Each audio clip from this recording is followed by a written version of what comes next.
Se tratará, a continuación, sobre los gráficos, los cuales son empleados, en la vida diaria. Veremos cómo Excel permite crear estos. Realizado por Giovanni Guillén Solís. Los gráficos son una forma visual que permite mostrar números o cantidades en una forma más fácil de entender y visualizar. La información para mostrar determina el tipo de gráfico a utilizar. En otras palabras, existen diversos tipos de gráficos. Generalmente la elección de uno u otro dependerá de qué se pretenda representar o simplemente de las preferencias de la persona. Existen diferentes tipos de gráficos. Algunos ejemplos son: el gráfico de columnas, el gráfico circular, el gráfico de líneas, el gráfico de áreas. Aparte de estos, hay más tales como histograma, radial, etc. El gráfico de columnas presenta los datos en forma de barras verticales, contenidas en dos ejes cartesianos, horizontal y vertical. Estos ejes indican los valores X y los valores Y. La altura de las columnas representan los datos, no siendo importante el grosor de las columnas. Veamos los pasos para crear un gráfico en Excel. Primero, seleccionar rango, a graficar, A1, B13. Debemos marcar títulos y datos. Segundo, ir a pestaña, insertar. Tercero, ir a grupo, gráficos. Cuarto, localizar comando, insertar gráfico columnas o barras, se despliega una lista. Esta lista muestra gráficos de barra o columna, para nuestro caso. Seleccionaremos columnas agrupadas. Veremos cómo se puede incluir diferentes elementos a un gráfico. Pasos por seguir. Primero, seleccione el gráfico. Ir a pestaña, diseño.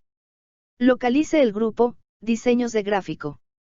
En el grupo, localizar el comando, agregar elementos de gráfico. Se nos muestra una lista de opciones, tales como título del eje, título del gráfico, leyenda. Según lo que se requiera, seleccionaremos el elemento que requerimos. Existen diferentes tipos de gráficos, es por esta razón que los elementos presentes, en un gráfico circular, no son los mismos de un gráfico de barra o columna. Veamos la siguiente imagen, de un gráfico de columnas. Debemos recordar que podemos dar un doble clic, para que se muestre ventana, asociada a los atributos de elemento seleccionado. Dado que seleccionamos el título del gráfico, permite variar los atributos relacionados a relleno, color, o usar un color degradado, asignar una textura o trama. Además, dado el elemento a utilizar, podremos modificar relleno y líneas, efectos, tamaños y propiedades.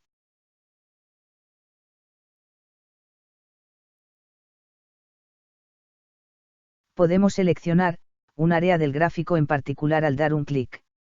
Pero también, en la ventana asociada a elemento, podremos cambiar a otro elemento del gráfico. Para nuestro caso continuaremos con el área de trazado. Realizaremos algunos cambios.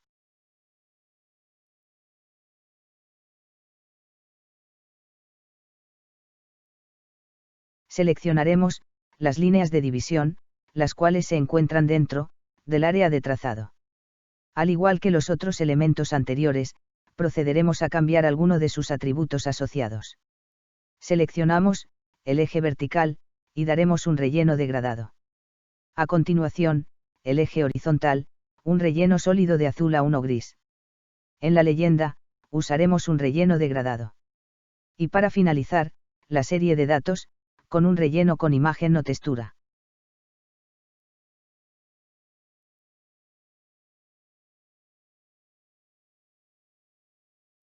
Debido a que existen diferentes tipos de gráficos, se debe tener presente cuál será el gráfico apropiado. El gráfico de barras, columnas y circular son los tipos que más se adaptan a todos los tipos de información. Debes marcar gráfico, para que aparezca pestañas asociadas a tipo de objeto. Existen elementos propios del gráfico, ejemplo gráfico de barras, como títulos de ejes. Sin embargo, no estará presente en otro gráfico como el circular. Muchas gracias.